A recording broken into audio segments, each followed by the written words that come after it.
Okay, so for our next lesson, unahin ko na muna yung lesson with statics and rigid bodies, no? So, I mean, with the analysis of structures.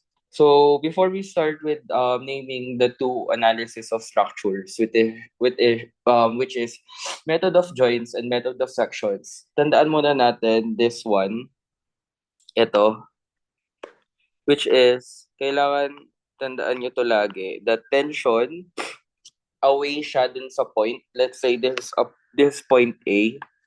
So pag tension yung force, away siya dun sa point. While pag compression, papunta siya dun sa point. And pag tension, positive. Kapag compression, negative. Tandaan nyo na lang itong positive sign, no? 'Di ba? Yung positive sign para siyang T. Ibig sabihin ng T, tension. Okay. Para hindi kayo mahirapan. Sorry pala sa ano ko kasi may sakit ako ngayon. Anyway, so method of joints versus method of section. So ito yung difference nilang dalawa. So ako, parang binigyan ko siya ng ano bang tawag doon? Parang summarization wherein mas nadadalian akong isolve yung method of joints kapag isa-solve ko lahat ng members. Pero pag method of sections, mas madali siya pag specific members lang yung sinasolve mo. So, tapos, aside from that, yung method of joints, mas matagal siya na method. Pero, I can say is, ito yung pinaka-safest na method. Kasi, um, actually, it's safe kasi marami ka ditong dinodrawing na FBDs. Tapos, check mo talaga kung mali ba yung nasulat mo, yung force mo, ganun. Tapos, dito naman sa methods of section, short method, pero medyo alanganin siya gamitin. Kaya, para sa akin, pag specific member lang talaga yung tinatanong, mas better kung sections. Pero pag lahat ng ng members, mag method of joints ka. So, as you can see, meron tayong dalawa dito figures. Dito, nire-represent yung method of joints. Dito, nire-represent yung methods of sections. Sa method of joints, makikita nyo, naka-highlight dito yung mga points. Um, kailangan mong gumawa ng FBD per joint. Later sa sa first example, I will show you paano gumawa ng mga FBDs na yun. So, pero um, illustrating it, kunyari point A, gagawa ka nun ng point ay ng force. Tapos, tatandaan nyo pala, for easy solving, always assume tension. Pero meron akong sasabihin later for that. So, kunyari yan, point B, mag-assume tayo na tension yan. Kay point C, mag-assume tayo na tension yan. Kay point D, assume tayo hanggang makagawa ka per points ng forces ay mga forces or forces for FBDs. While yung dito naman sa method of section, hahatiin mo mismo yung trusses. So ito, as you can see, ito, let's say yung pinapahanap dito sa truss na to, specific truss na hinahanap mo is CD, FD, sorry, medyo naglalag yung stylus ko. At let's say, di ko pala dalagyan to. Saglit. F, G, H. Let's say, G, H. So, kunyari, pinapahanap CD, FD, pati F, G. So, kung hanapin mo tong mga members na to, hahatiin mo siya dun sa kung saan natatamaan yung tatlong members na yon. Tapos, pag natamaan yon, all you have to do is burahin mo sila.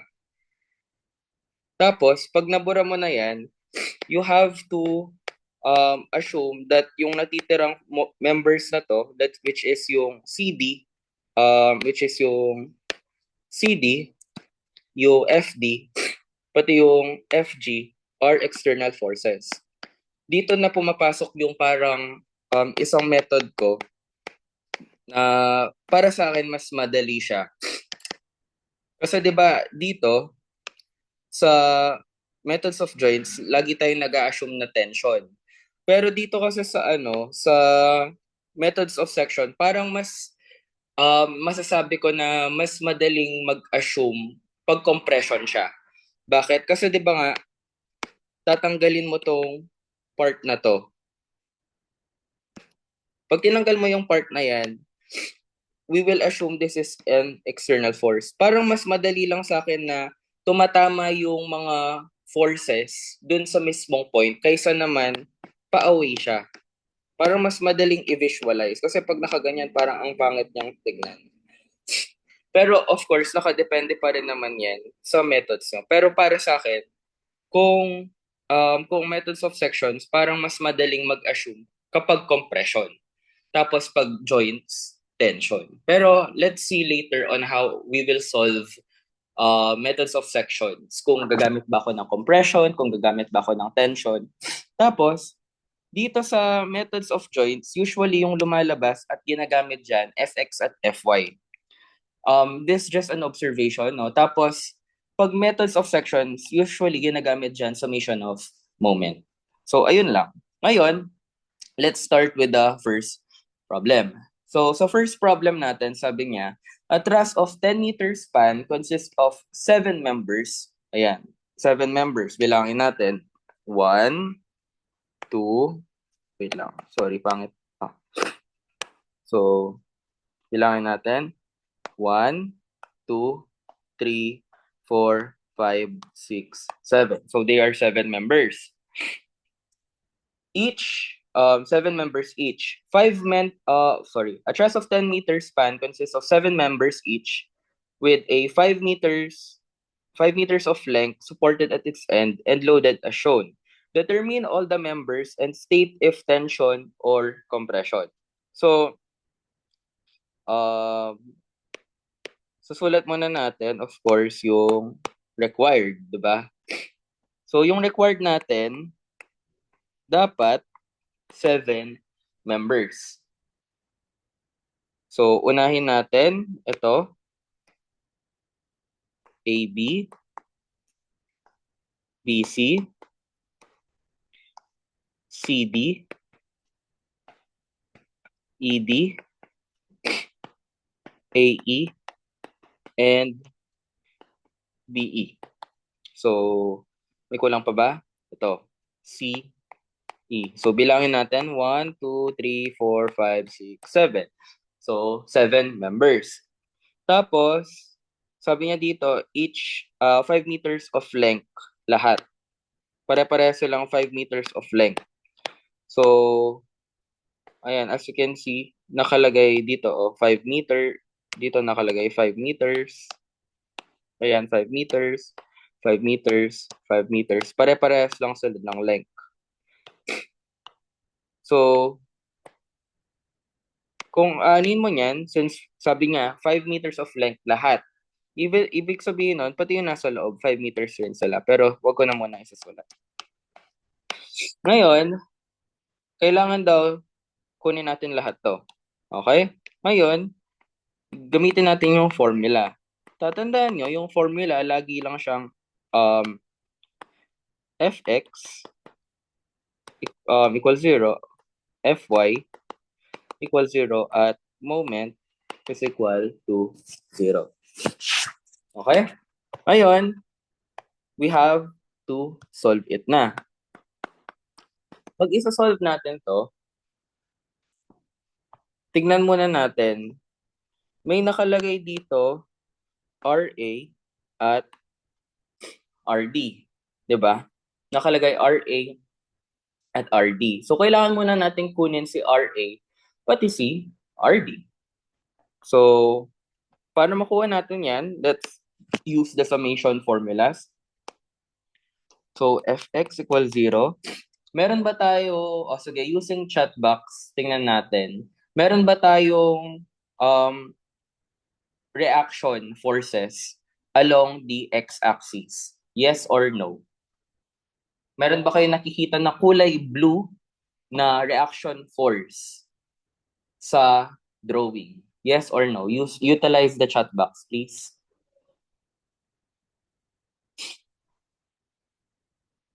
Hello?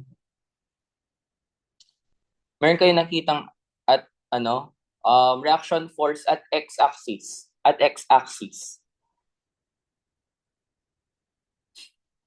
Wala. Okay. So, tama. Since wala tayong nakikitang reaction force at Fx, so therefore, Fx equals 0 lang. Wala tayong ilalagay na ibang force. So, since Fx yan, wala tayong nakuha sa Fx, punta tayo sa Fy. So, Fy equals 0. May nakikita ba kayong reaction forces na kulay blue at at y-axis? Yes or no? Yes. At yung mga reaction forces na yon ay 3 kilonewtons going down, 2 kilonewtons going down, Ra going up, at reaction D or Rd going up. So kung gagamitin natin yung Fy dyan, summation of Fy equals 0, is kukunin muna natin yung reaction. So Ra plus Rd minus 3 kilonewtons. Oops, wait lang, naglalag. Oops. 3 kilonewtons minus 2 kilonewtons equals 0. Ayan. Nagigets ba? 3, nagigets ba? Ayan. 3, reaction A, pataas, so positive. Reaction D, pataas, so positive. Reaction 3 kilonewtons going down, so negative. 2 kilonewtons going down, so negative. So Ra plus Rd minus 3 kilonewtons minus 2 kilonewtons equals 0. So negative 3 minus 2 is, of course, 5. So minus 5. Ay, nako, naglalag si 0. So Ra plus Rd equals transpose ko siya the other side. So Ra plus Rd equals 5 kilonewton. So this is our first formula or first equation. Ngayon, punta tayo with moment. Wait lang, medyo naglalag yata yung iPad ko. Yan. Punta tayo kay moment. Ngayon, pag nagmo-moment tayo, tatandaan nyo, kailangan yung mag-moment how should I explain this? Mag-moment kayo sa two tips lang yan. Mag-moment kayo dun sa pinakamaraming unknowns or mag-moment kayo dun sa pinakadulo. Okay? So, CA, di ba? Analyzing this figure, CA, iba yung ating kulay. CA, ayan. Pati si D. Meron siyang RA, di ba? So, this unknown. Tapos, RD dito, this also an unknown. So, either way naman, kahit saan ka mag-moment dyan, either at point A or point B, okay lang. Kasi, nasa una, parehas silang may unknown. Pangalawa, nasa dulo sila. Okay?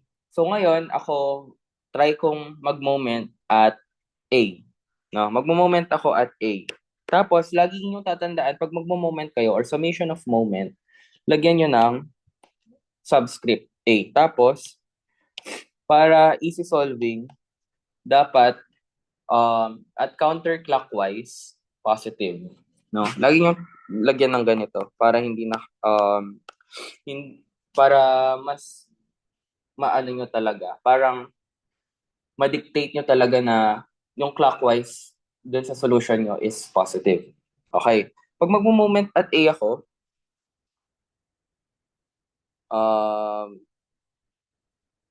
ayan, I have to take account for all the forces and for the distance. Okay? So, um, wait lang. So, unahin muna natin si RA. Since si RA nandito siya, di ba? Tinatamaan niya yung moment at A. Hindi natin siya isusulat sa moment kasi equal to zero lang siya. Yung displacement niya equal to zero. No? So, hindi na natin siya isusulat. So, next na iti-take into account natin na force is yung 3 kilonewtons. Itong 3 kilonewtons. Kaso, kailangan muna nating hanapin yung distance niya from dun sa point na nagmo-moment ka. Which is, di ba, ito, pag in-extend natin to, kailangan nating kunin yung distance niya from here to here. Tatandaan nyo rin, pag nagmo-moment kayo, dapat perpendicular. Okay? Perpendicular yung force dun sa distance. Perpendicular yung force, again, sa distance. Okay? So, paano natin hahanapin yung distance nito? Distance ng force na to up till this point. Para ma-solve natin yan, tignan natin yung angles and yung lengths of trusses. So, this is 60, di ba? Tapos, this is also, wait lang. This is 60, this is 5. This is 5 meters rin, this is 5 meters rin, this is 5 meters rin. So, kung iaano natin yan, this 60, 5 meters, 5 meters, 5 meters. Kung mapapansin nyo, pare-parehas sila ng sides. So, it is an equilateral triangle. Ngayon, with an equilateral triangle, therefore, dapat yung angles mo, actually, sige, wait lang. I'll go back to you later now. This is an equilateral triangle. So, since this is an equilateral triangle, ibig sabihin, dapat, pati yung mga angles niya, pare-parehas. So, equiangular. Okay? So, pare-parehas siya. So, if gagawin natin, pag hinati natin to sa gitna, or hinati natin siya in half, therefore, this side, and this side will be equal. Divided into 2 equally. So, yung 5 na to, yung 5 dito sa baba, magiging siyang 2.5. Yung baba dito, 2.5. Para maging siyang 5 meters. So, burahin lang natin para less messy. Okay? Wait lang. Let's bura-bura lang. Yan. Yan. Okay. So, i-drawing ko lang. So, ito, pag hinati natin siya dito, magiging siyang 2.5 meters. Therefore, ito, 2.5 meters rin. At pag hinati rin natin to, since 60 rin to, 2.5 meters, tapos 2.5 meters. Okay? So, check ko muna yung chat mo. Pwede ba siya hatiin nun, tsaka i-Pythagorean? Pwede naman, actually. Kaso,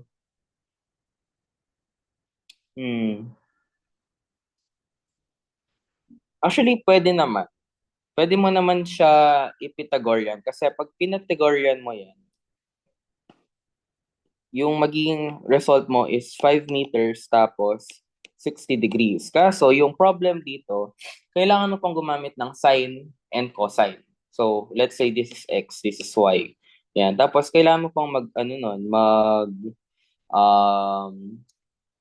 so, kunyari, sine theta equals x over 5, ganun.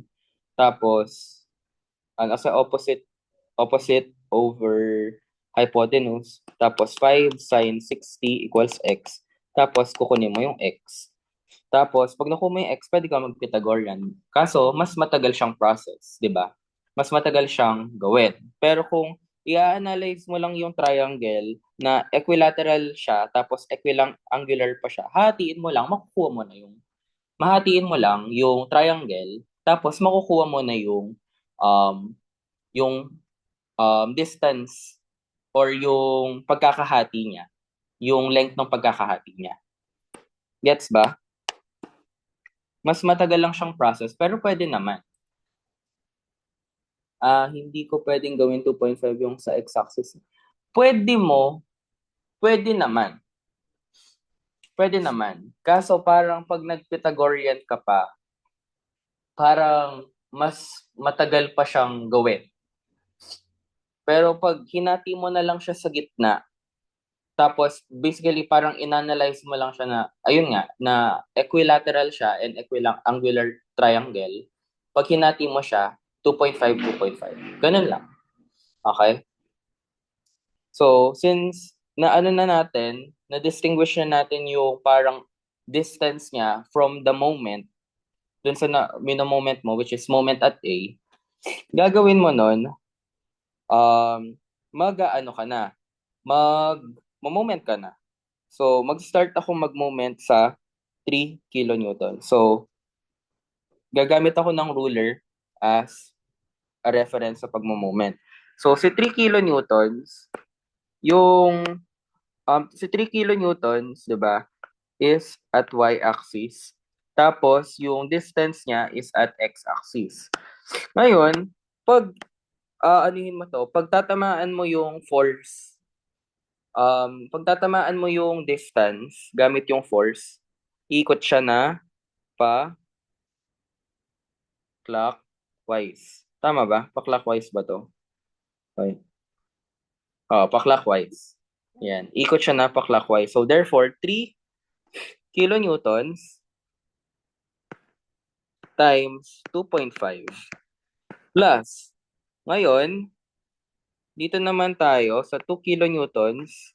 Tapos, tatandaan, hindi lang 2.5 yung distance niya. It's 2.5 plus 2.5 plus 2.5, which is 7.5. Okay? Ngayon, kung tatamaan niya to, ikutin natin ulit. Nagka-clockwise rotation siya. Okay? So, nagka-clockwise. Since clockwise rotation to, tama ba? Okay. Wait lang. Isa pa, recheck lang. Clockwise rotation. Okay. Since clockwise rotation to, it's 2 kilonewtons multiplied by 2.5. Okay? Tapos, si RD naman, so 5 plus 5 meters. Tapos, 5 plus 5 meters. Tapos, sa tamaan niya, pataas, magiging siyang counterclockwise. Okay? So, you can see, counterclockwise siya. So, since counterclockwise to, wait lang. Since counterclockwise yan, hindi pala na sulat. 2 point negative RD. Wait lang. Nakakainis na yung stylus ko. Hindi pala 2.5, 7.5 pala to. Thank you. 7.5 siya. Tapos minus RD multiplied by 10. Okay? Equals 0. Pag na-solve mo na yan, we can solve this na yan. 3 times 2.5 plus 2 times 7.5, it's 22, 22.5 minus RD multiplied by 10 equals 0. Tapos, transpose lang to. 10 RD equals 22.5. Sorry, naglalag yung ano ko, stylus ko. Oh, divided by 10. So, cancel mo yan. RD is equal to um, equals to 2.25. Ngayon, RD to RD 2.25. Ngayon, since meron ka ng value ni RD, di ba? Natatandaan nyo, meron tayong equation dito, which is yung equation 1. Isa-substitute lang natin siya. So, RA plus yung value ni RD. Hala, sorry talaga sa stylus. RA plus RD, which is 2.25 equals 5 kilonewtons. So, RA is equal to 5 minus 2.25 equals 2.75 kilonewtons. Huwag niyong kakalimutan yung yan. Pero, tatandaan nyo, hindi pa dyan nagtatapos. Okay? Hindi pa dyan nagtatapos yung, should I say, yung problem. Kasi, kailangan natin kunin yung 7 members. Pero yung nakukuha pala natin is yung mga reactions. Ngayon, to solve for the reactions, dito na mismo yung methods of joints and method of sections. Dito pa lang mag-start. To solve for it, kailangan muna natin gumawa ng FBDs. So, to do the FBD, ay nako, mag-cooperate ka naman, stylus. Kailangan ko munang gumawa ng per points. Wait lang, dadagdagan ko lang ng space. Yan. At point A,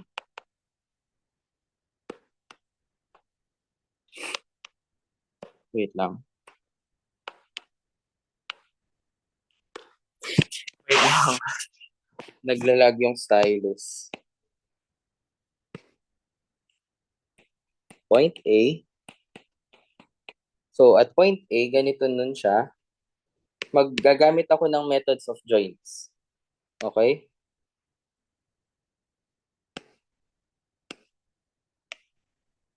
Tapos, 60 degrees.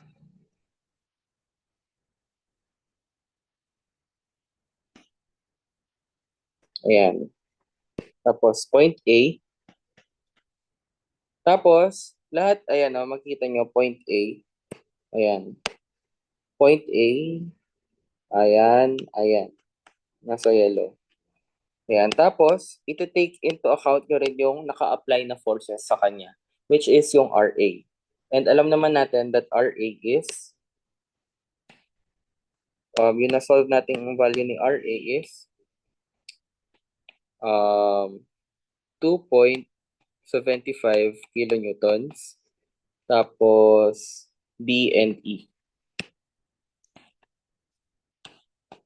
Yan. Tapos, huwag natin kalimutan yung angle. So, meron na tayong isang FBD. Next is at point B. So, at point B, check natin. So, may naka-connect sa kanyang tatlo. So, ayan. Panoorin niyo ako. Pero, patapos na yan yung meet. Magsasenda lang ako ng another Zoom link.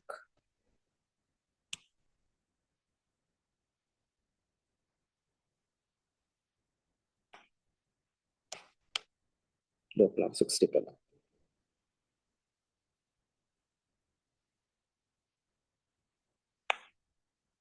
Ayan. Tapos, A, B, follow na lang. A, B, C, tapos E. Okay? Tapos, this one is 3 kilonewtons. Tapos, medyo boring to, pero kailangan nyo lang talagang, boring tong panoorin, pero kung ikaw yung gagawa nito, actually, ito yung isang part na ini-enjoy ko sa solving. Masayang gumawa ng FBD sa moments of joy para sa akin. Ngayon, point C naman, tatlo rin yung process na ay members na nako-connect sa point C. So, uh, ito.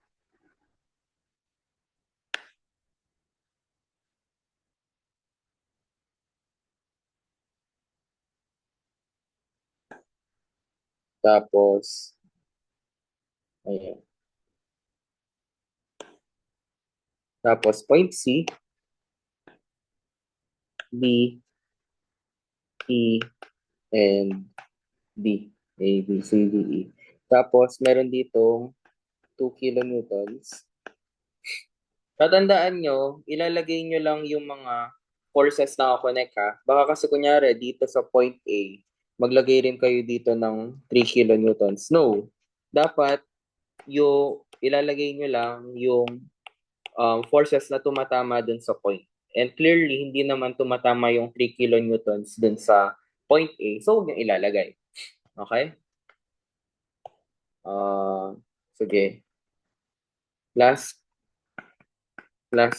try natin last two. Point D. Point D.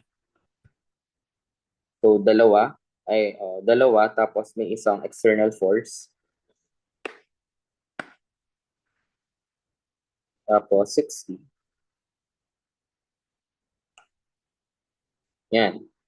Tapos, D, C, E. Tapos, 60 degrees. Tapos, ito, it's RD, which is, yung value ng RD is 2.25 yata. Okay? 2.25 kilo newtons. Tapos, last, point E. Actually, meron pa niyang isang point yata. Hindi, tama lang. So, sa point E, so sa last na, point E, yan. Wala, bilis. Ganyan, at ganito. Tapos, at A, B, C, D, and E. Ayan. So, ayan yung mga FBDs. Okay? So, end ko muna to sa next, i-solve na natin sila.